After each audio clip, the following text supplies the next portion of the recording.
بسم اللہ الرحمن الرحیم۔ السلام علیکم 7 کلاس عزیز طلباء، امید کرتی ہوں خیریت سے ہوں گے۔ آج ہم نے سبق دیہاتی اور شہری زندگی کا فرق اس کی بک ریڈنگ کرنی ہے۔ اس کے خاص الفاظ میں شامل ہیں استقبال، باسی، مرغن، قابل رشک، زرنگار، دم نکلنا، تمدن، فراق انجمن۔ جی پڑھائی شروع کرتے ہیں۔ آپ اپنی کتاب کا پیج نمبر 11 کھول لیں۔ احمد 7ویں جماعت میں پڑھتا ہے۔ وہ اپنے والدین کے ساتھ لاہور میں رہتا ہے۔ اس کی ننہال گاؤں میں ہے۔ گرمیوں کی تعطیلات میں احمد، اس کا بھائی بلال اور ننھی بہن عائشہ اپنے والدین کے ساتھ گاؤں آئے۔ وہ گاؤں کے قریبی قصبے میں بس سے اترے۔ احمد کے ماموں جان نے ان کا استقبال کیا۔ وہ انہیں ٹانگے پر بٹھا کر گاؤں لے آئے۔ سڑک کے دونوں جانب دھان کے ہرے بھرے کھیت تھے۔ دھان چاول کو کہتے ہیں، چاولوں کے کھیت تھے وہاں پہ۔ وہ گاؤں کی ہری بھری فضا دیکھ کر بہت خوش ہوئے۔ کچھ دیر بعد تانگا گاؤں کی حدود میں داخل ہوا۔ وہ تانگے سے اترے تو پورا محلہ ان کو گاؤں میں خوش آمدید کہنے کے لیے موجود تھا۔ احمد اور بلال اپنے ماموں زاد بھائی حسن کے ساتھ کھیتوں کی طرف چلے گئے۔ دھان کی فصل کو پانی دینے کے لیے ٹیوب ویل چل رہا تھا۔ وہ ٹیوب ویل سے نکلنے والے پانی میں نہائے۔ اب وہ تازہ دم ہو چکے تھے۔ اتنے میں مغرب کا وقت ہو گیا۔ اذان کی آواز سن کر انہوں نے مسجد کا رخ کیا۔ نماز سے فارغ ہو کر گھر پہنچے تو ممانی جان دسترخوان پر کھانا چن رہی تھیں۔ تھوڑی دیر میں سب دسترخوان پر بیٹھ گئے۔ کھانا کھانے کے دوران میں بات چیت بھی ہوتی رہی۔ آئیے ہم بھی ان کی گفتگو سنتے ہیں۔ احمد: ممانی جان، ابھی تو شام ہوئی ہے اور آپ نے رات کا کھانا بھی لگا دیا۔ آپ لوگ رات کا کھانا اتنی جلدی کھا لیتے ہیں؟ ممانی جان: احمد میاں، ہم دیہاتی لوگ ہیں۔ ہمارے ہاں رات کو جلد سونے اور صبح سویرے اٹھنے کا رواج ہے۔ شہروں میں تو لوگ رات گئے تک جاگتے رہتے ہیں، اس لیے وہ رات کا کھانا بھی دیر سے کھاتے ہیں۔ حسن: میں نے اپنی کتاب میں پڑھا ہے کہ رات کو جلدی سونا اور صبح جلدی جاگنا صحت کے لیے مفید ہے۔ نانا جان: شاید اسی لیے گاؤں کے رہنے والے زیادہ صحت مند ہوتے ہیں۔ صحت مند، تندرست۔ احمد: نانا جان، میں نے سنا ہے کہ شہر کے لوگوں کے مقابلے میں گاؤں والوں کی صحت بہتر ہوتی ہے، اس کی کیا وجہ ہے؟ نانا جان: بھائی دیہاتی لوگ کھیتی باڑی کاشتکاری جو کرتے ہیں کام، اس کو کھیتی باڑی کہتے ہیں۔ بھائی دیہاتی لوگ کھیتی باڑی کا کام کرتے ہیں، سارا دن کام میں لگے رہتے ہیں۔ دیہاتی خواتین بھی سارا دن کام میں مصروف رہتی ہیں۔ وہ گھر کا سارا کام کاج اپنے ہاتھوں سے کرتی ہیں۔ مرغیوں، گائے، بھینس اور دیگر پالتو جانوروں کی دیکھ بھال کرتی ہیں۔ فصلوں کی کٹائی، بوائی اور انہیں سمیٹنے میں بھی مردوں کا ہاتھ بٹاتی ہیں، جبکہ شہروں میں رہنے والوں کی اس قدر مشقت کا کام نہیں کرنا پڑتا۔ ٹھیک ہے، مشقت یعنی محنت، جبکہ شہروں میں رہنے والوں کو اس قدر مشقت کا کام نہیں کرنا پڑتا۔ یہی وجہ ہے کہ دیہات میں رہنے والوں کی صحت بہتر ہوتی ہے اور وہ عموماً دبلے پتلے ہوتے ہیں۔ عموماً عام طور پر کہتے ہیں۔ نانی جان: گاؤں میں رہنے والوں کی عمدہ صحت کا ایک اور سبب غذا کا استعمال بھی ہے۔ دیہاتی لوگ سادہ خوراک کھاتے ہیں، جبکہ شہروں میں رہنے والے مرغن غذاؤں کا زیادہ استعمال کرتے ہیں۔ مرغن وہ غذائیں جو تلی ہوئی ہوتی ہیں، گھی میں تلی ہوئی غذاؤں کو مرغن غذائیں کہتے ہیں۔ آگے ہے جی، احمد کے ابا جان: واقعی دیہاتیوں کی صحت قابل رشک ہوتی ہے، تعریف کے قابل ہوتی ہے، یعنی کہ وہ صحت مند ہوتے ہیں۔ اس کی وجہ خالص اور تازہ خوراک بھی ہے۔ یہاں کے رہنے والوں کو تازہ سبزیاں، پھل اور خالص غذائیں میسر ہیں۔ شہروں میں یہ چیزیں غائب ہوتی جا رہی ہیں۔ حسن: میں جب لاہور گیا تھا تو میں نے وہاں بہت سے لوگوں کو تنگ گھروں میں رہتے دیکھا تھا۔ ان گھروں کے تو صحن تھے ہی نہیں۔ احمد کے ابا جان: بات یہ ہے کہ گاؤں میں لوگوں کے پاس گھر بنانے کے لیے جگہ کا کوئی مسئلہ نہیں۔ یہی وجہ ہے کہ دیہات میں زیادہ تر گھر کھلے ہوتے ہیں۔ اس کے برعکس اس کی بجائے شہروں میں جگہ کی کمی ہے۔ اس وجہ سے بہت سے لوگ چھوٹے چھوٹے مکانوں میں رہنے پر مجبور ہیں۔ دیہات میں زیادہ تر گھر ایک منزلہ ہیں، جبکہ شہروں میں کئی منزلہ عمارات ہیں۔ کئی عمارتوں میں سورج کی روشنی نہیں پہنچ پاتی۔ بلال: ماموں جان، میرے ابو جان کالج میں پڑھانے جاتے ہیں۔ تایا ابو ایک دفتر میں ملازمت کرتے ہیں۔ چچا جان ایک کارخانے میں کام کرتے ہیں۔ آپ لوگ کیا کام کرتے ہیں؟ ماموں جان: دیہات کے زیادہ تر لوگ کھیتی باڑی کرتے ہیں۔ کچھ لوگ ملازمت بھی کرتے ہیں، مگر ان کی تعداد بہت کم ہے۔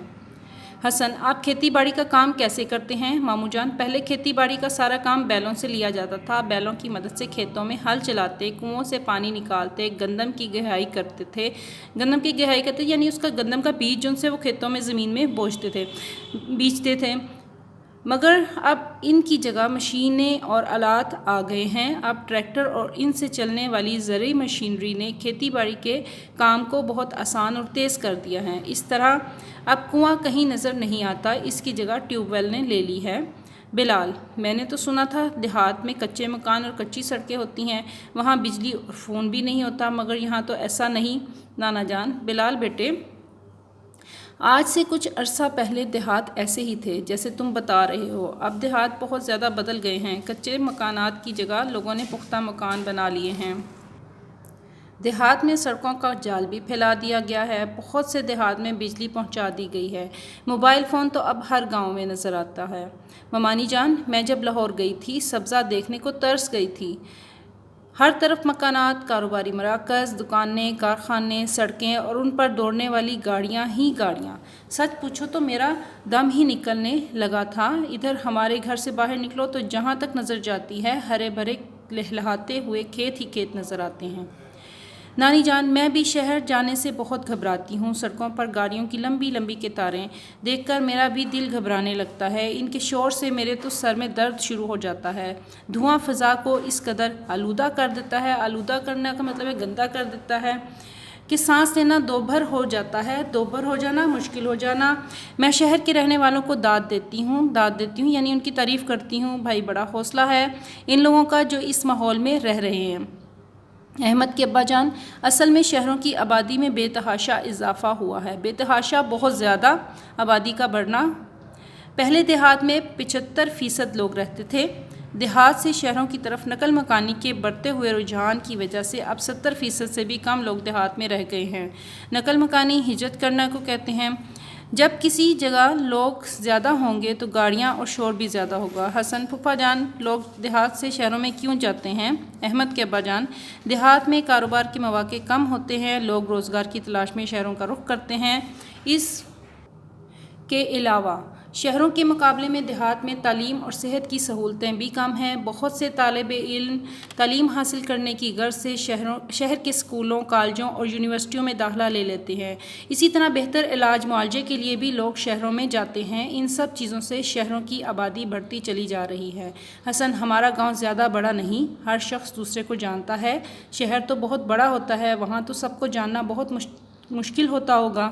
احمد کی امی جان: بیٹا، شہر تو انسانوں کے سمندر ہیں، وہاں کی زندگی بہت تیز ہے، لوگ اپنے اپنے کام دھندوں میں بری طرح الجھے ہوئے ہیں، بعض اوقات تو لوگ اپنے ہمسائے تک سے بے خبر ہوتے ہیں، ان کے بارے میں خبر نہیں رکھتے، لا علم ہو جاتے ہیں، ان کے بارے میں کوئی معلومات نہیں ہوتی انہیں۔ حسن: اچھا پھپھو جان، یہ تو بڑی عجیب بات ہے، پتہ ہے پچھلے سال ہماری بھینس بیمار ہو گئی تھی، پورا گاؤں اس کے متعلق پوچھنے ہمارے گھر آیا۔ نانا جان: بھائی، دیہات کا اپنا رہن سہن ہے اور شہروں کا اپنا رہن سہن، مطلب زندگی گزارنے کا طریقہ جو سا ہے اس کو کہتے ہیں کہ آپ کس طریقے سے زندگی گزارتے ہو۔ دیہات کے اپنے فائدے ہیں اور شہروں کے اپنے۔ دیہات اور شہر دونوں ترقی کریں گے تو ہمارا پیارا وطن ترقی کرے گا۔ حکومت اگر دیہات میں تعلیم اور صحت کی بہتر سہولتیں مہیا کر دے، اسی طرح دیہات میں کارخانے لگا دیے جائیں تو کوئی آدمی گاؤں چھوڑ کر شہر کا رخ نہ کرے۔ احمد کے ابا جان: میں آپ کو احسان دانش کی ایک نظم کے آخری 2 شعر سناتا ہوں۔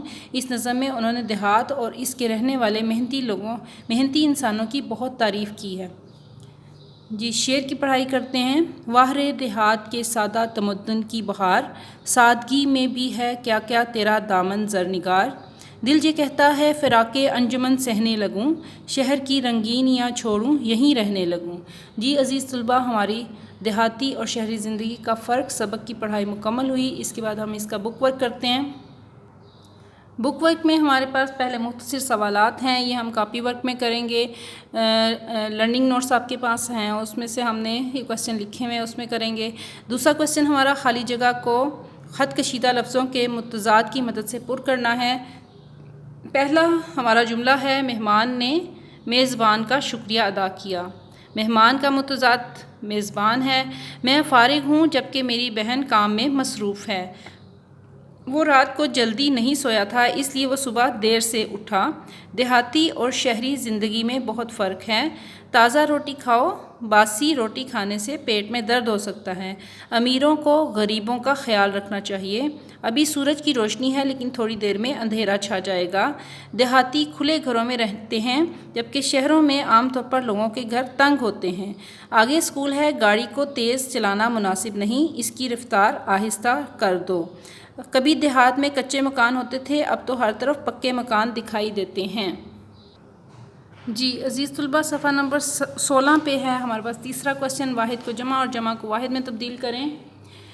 تعطیلات، تعطیل، قصبہ، قصبے، امارات، امارت، مسجد، مساجد، مقامات، مقام، مواقع، موقع، آلات، آلہ، دیہات، دیہاتوں، مکان، مکانات، مراکز، مرکز۔ اس کے بعد اعراب لگانے والا کوشچن ہے، اس کو صحیح تلفظ سے آپ پڑھیں تو آپ اعراب لگا سکتے ہیں۔ پہلا لفظ ہے استقبال، اس کے اعراب آپ نے اسی طرح سے لگانے ہیں کہ آپ کا تلفظ واضح ہو جائے۔ دوسرا لفظ ہمارا صحیح تلفظ کا ہے جانب، مغرب، وقت، فارغ، خالص۔ اس کے بعد غلط درست جملے ہیں ہمارے پاس، ان کے کوشچن ہے کہ کالم الف اور کالم بے جو ہے، مریض دن بدن کمزور ہوتا جا رہا ہے، مریض روز بروز کمزور ہوتا جا رہا ہے، دن بدن نہیں آئے گا، روز بروز آئے گا۔ وہ آئے روز ظفروال جاتا رہتا ہے، آئے روز نہیں آئے گا، آئے دن ظفروال جاتا رہتا ہے۔ شور نہ ڈالو، شور نہ ڈالو نہیں ہوتا، شور نہ مچاؤ۔ اسی طرح انہوں نے کہا ہے کہ آگے کچھ جملے ہیں، ان کو آپ صحیح کر کے لکھیں۔ تو اس میں ہمارے پاس پہلا جملہ ہے میری بات کا برا نہ منائیں، میری بات کا برا نہ مانیں۔ اس کو ہم اس طرح سے تبدیل کریں گے، آپ ناروال سے کب واپس لوٹے۔ واپس بھی ہے اور لوٹے بھی ہے، تو اس میں ہم ایک لفظ لکھیں گے، آپ ناروال سے کب لوٹے۔ میں نے اجمل خاں کی کتاب سے بہت استفادہ حاصل کیا۔ اس میں حاصل کٹ جائے گا، اس میں جملہ اس طرح سے آئے گا کہ میں نے اجمل خاں کی کتاب سے بہت استفادہ کیا۔ اس میں ناراضگی کی کیا بات ہے؟ ناراضگی نہیں ہوتا، لفظ ناراضی ہوتا ہے، اس میں ناراضی کی کیا بات ہے؟ گالی نکالنا شریفوں کا شیوا نہیں، گالی دینا شریفوں کا شیوا نہیں۔ میرے کو بازار جانا ہے، مجھے بازار جانا ہے۔ جی عزیز طلبہ، امید کرتی ہوں آپ نے اچھی طرح سے غور سے سبق پڑھ لیا ہوگا، اس کی مشق بھی اچھی طرح سے یاد کرنی ہے۔ آپ نے کم از کم 5 بار اس سبق کی پڑھائی کرنی ہے۔ اپنا بہت خیال رکھیے گا۔ اللہ حافظ۔